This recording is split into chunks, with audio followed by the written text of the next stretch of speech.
یه لحظه به آخرین رابطت فکر کن، یا شاید هم همین رابطه فعلیت. چجوری شروع شد؟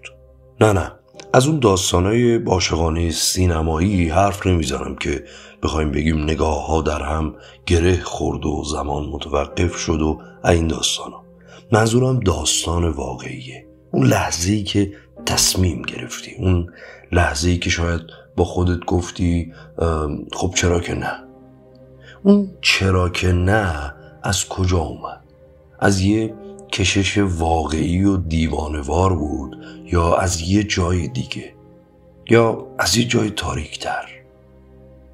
مثلا عصر یه جمعه لعنتی که داشتی استوری‌های 2 نفره بقیه رو نگاه می‌کردی و حس می‌کردی دیوارا دارن بهت نزدیک میشن، یا اون مهمونی شلوغی که همه با یکی بودن و تو تنها کسی بودی که داشتی با یه لیوان نوشیدنی یخزده حرف میزدی.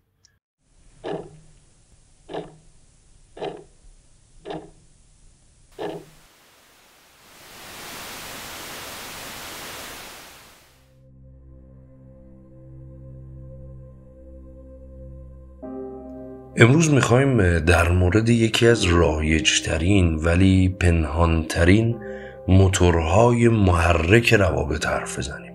ترس از تنهایی. اون نیروی نامرئی که باعث میشه آدما وارد معامله هایی بشن که اسمشو میذارن رابطه، ولی در اصل یه جور بیمه عمر ارزون قیمته در برابر وحشت تنها موندن. سوال اصلی این ویدیو اینه: رابطه‌ای که توش هستی یه انتخاب آگاهانه است یا نه یه فرار ناخودآگاه؟ خب میدونی رابطه‌ای که از ترس میاد مثل یه ماشین خوشگله که موتورش برای یه ماشین دیگه ساخته شده. از دور همه چی اوکی، ولی وقتی میشینی پشت فرمون میفهمی یه جای کار میلنگه. علائمش چیه؟ اولین و واضح ترین علامتش اینی که استانداردهات رو انگار داری به حراج میذاری. یادت میاد یه زمانی برای خودت یه خط قرمزایی داشتی، میگفتی طرفم باید الان اهل فلان چیز باشه، فلان اخلاق رو نداشته باشه، اما حالا چی؟ داری با کسی وقت میگذرونی که شاید نصف اون معیارها رو هم نداره، ولی خب از هیچی که بهتره. این جمله از هیچی بهتره زنگ خطر اوله. یعنی تو داری بین بد و بدتر انتخاب میکنی، نه بین خوب و عالی. علامت دوم سکوت‌های معنا داره، نه اون سکوت‌های آروم و از سر راحتی، سکوت‌هایی که از بی حرفی میاد. وقتی تموم حرفاتون رو زدین و میفهمین چیز مشترک زیادی انگار برای گفتن نمونده. شام میخوریم، فیلم میبینین، ولی حالا انگار که 2 غریبه این که توی ایستگاه اتوبوس کنار هم گیر افتادن. بودن با کسی که باعث میشه حس تنهایی عمیق‌تری بکنی انگار یکی از طنزهای تلخ روزگاره. کمدین فقید رابین ویلیامز یه حرف درخشانی داره که میگه فکر میکردم بدترین چیز تو زندگی اینه که تنها تمومش کنی، ولی اینطور نیست. بدترین چیز اینه که زندگیت رو با آدمایی تموم کنی که باعث میشن حس کنی تنهایی. سومین علامت اضطراب دائمی از دست دادنه. یه ترس خفیف و همیشگی که میگه نکنه بره، نکنه یهو بفهمه من اونقدر مثلا آدم جالبی نیستم. این ترس باعث میشه مدام در حال سرویس دادن باشی، خودت رو تغییر بدی، سازش‌های بیجا بکنی و نقش آدمی رو بازی کنی که نیستی، فقط برای اینکه حالا اون صندلی خالی نشه. این دیگه رابطه نیست، یه جور نگهبانی. خب چرا اینجوری میشه؟ چرا این ترس اینقدر قدرتمنده که میتونه ما رو وادار به خود تخریبی کنه؟ چند تا لایه داره. لایه اولش اون بحث لایه‌های اجتماعی. ما تو جامعه‌ای داریم زندگی میکنیم که تنهایی رو مساوی با شکست تعریف میکنه، مخصوصا برای خانوما. انگار اگه تو یه سنی به بعد تنها باشی یه مشکلی داری، یه کالای معیوبی که کسی نخواستته. از سوالای فامیل تو مهمونی‌ها بگیر تا تصویر بی‌نقصی که رسانه‌های اجتماعی از زوجها به نمایش میذارن، همه چیز داره به ما این پیام رو میده: تنها بودن ننگه. جامعه شناسا به این فشار هنجار اجتماعی میگن، یعنی چیزی که جامعه به عنوان حالت نرمال قبول داره و هر چیزی غیر از اون رو طرد میکنه. در نتیجه ما برای فرار از این برچسب اجتماعی به هر پناهگاه ممکن چنگ میزنیم. لایه دوم میشه گفت لایه فلسفیه. فیلسوف و ریاضیدان فرانسوی بلز پاسکال قرنها پیش حرف جالبی زد. گفت تموم مشکلات بشر از این ناشی میشه که نمیتونه تنها و در سکوت توی اتاق بشینه. ما از مواجهه با خودمون فرار میکنیم. وقتی تنهاییم هیچ چیز دیگه نیست که حواسمون رو پرت کنه. خودمونیم و خودمون، افکارمون، ترسامون و حسرتامون. و این شاید برای خیلی همون ترسناکه. رابطه توی اینجا یه نقشه میشه گفت سرگرمی رو داره بازی میکنه، یه پروژه تمام وقت که نذاره تو به پروژه اصلی یعنی خودت فکر کنی. و سومین لایه روانشناختی. این ترس ریشه های عمیقی توی کودکی ما داره.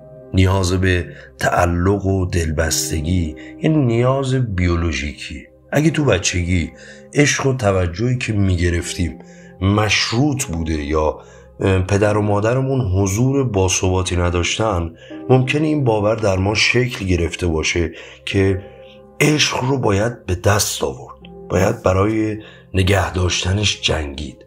در نتیجه توی بزرگسالی هم همین الگو رو تکرار میکنیم.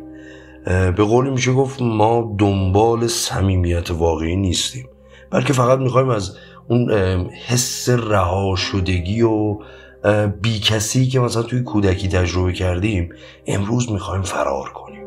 این سلایه با هم ترکیب میشن و یه هیولا میسازن، هیولایی به اسم ترس بیمارگونه از تنها موندن، یا ترسی که باعث میشه آدما توی روابط سمی بمونن چون درد اون رابطه از درد تنهایی براشون قابل تحمل تره. اینکه یه نفر کنارت باشه تا تنها نباشی شاید توی کوتاه مدت مثل یه مسکن عمل کنه، ولی توی بلند مدت یه هزینه سنگین روی دستت میذاره. اولین هزینهش که شاید خیلی همون واقعا بهش رسیدیم از دست دادن خودمونه. اینکه کم کم یادت میره چی دوست داشتی، از چی بدت میومد و انگاری علایق تو میشه علایق اون، آرزوهای تو میشه آرزوهای اون. یه روز به خودت میای و میبینی تبدیل به یه نسخه کپی و بیکیفیت انگار از یکی دیگه شدی. فیلسوف آلمانی آرتور شوپنهاور یه دیدگاه تندی داره تو این زمینه. میگه انسان فقط تا زمانی که تنهاست میتونه خودش باشه. شاید نمیدونم منظورش این بود که حضور دیگری اگه اصیل نباشه مجبورت میکنه بخش‌هایی از خودت رو پنهان یا سرکوب کنی.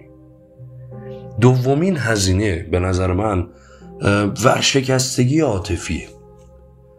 رابطه ای که بر پایه ترس بنا شده یه رابطه مصرف کنندگی، انگار انرژی تو رو میگیره و چیزی هم بهت اضافه نمیکنه. تو مدام در حال تزریق توجه، محبت و حالا سازش به این رابطه ای بدون اینکه چیزی در مقابل دریافت کنی. انگار داری آب میریزی توی سطل سوراخ. و بعد از این بزرگترین هزینه رو من فکر میکنم از دست دادن شانس یک رابطه یا یک اتصال واقعیه.